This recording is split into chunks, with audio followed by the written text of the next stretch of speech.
بلوچستان سے long march کے شروع کا اسلام آباد پہنچے تو 26 نمبر چنگی پر دھرنا دیا. ریاست اور فوج مخالف نعرے بازی کی، پولیس پر پتھراؤ بھی کیا گیا.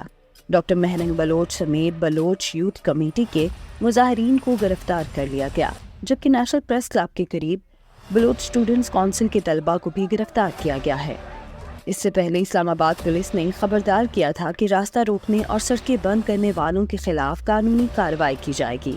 اسلام آباد پولیس نے عورتوں بچوں کو پرتشدد مظاہروں سے دور رکھنے کی اپیل بھی کی تھی.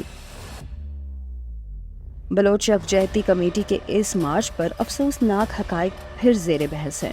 ایسے شخص جو ریاست پر 11 حملوں کا اعتراف کر چکا ہو، اس کی مبینہ گمشدگی پر انسانی حقوق کی آڑ میں لانگ مارچ کے مقاصد کیا ہو سکتے ہیں؟ یہ ریاست اور فوج مخالف نعرے بازی سے سوشل میڈیا اور اقوام عالم پر پروپیگنڈے کے علاوہ کچھ نہیں. ڈاکٹر مہرنگ بلوچ اور مظاہرین کے سامنے سوال رکھا گیا کہ یہ سوشل موومنٹ تو تربت میں قتل کیے گئے مزدوروں کے لیے چلنا چاہیے تھی. ان معصوموں کے قاتل دہشت گردوں کے لیے کیوں چلائی جاتی ہے؟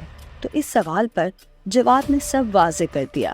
بہت بڑا اہم مسئلہ ہے جو ریاست ایک کانفلکٹ ریجن ہے. پاکستان ایک کانفلکٹ ریجن ہے، اور اگر کسی مزدور کو قتل کیا جاتا ہے یا کچھ کیا جاتا ہے، اس کی ذمہ دار بھی جو ادارے ہیں وہی ہیں.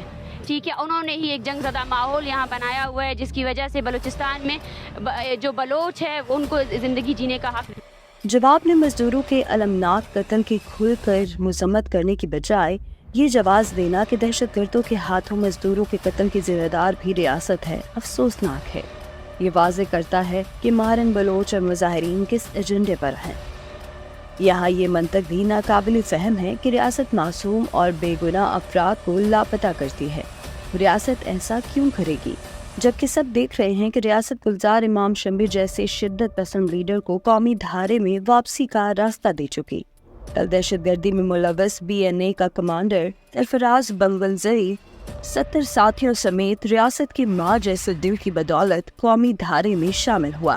جب دہشت گردوں کی معافی اور واپسی کا عمل شروع ہے تو یہ کیسے ممکن ہے کہ عام بلوچ جن کا کوئی قصور نہیں انہیں ریاست اٹھائے؟ اس کا جواب احتجاج کرنے والوں کو ضرور دینا چاہیے. M2M اردو، جڑے رہیں منٹ ٹو منٹ.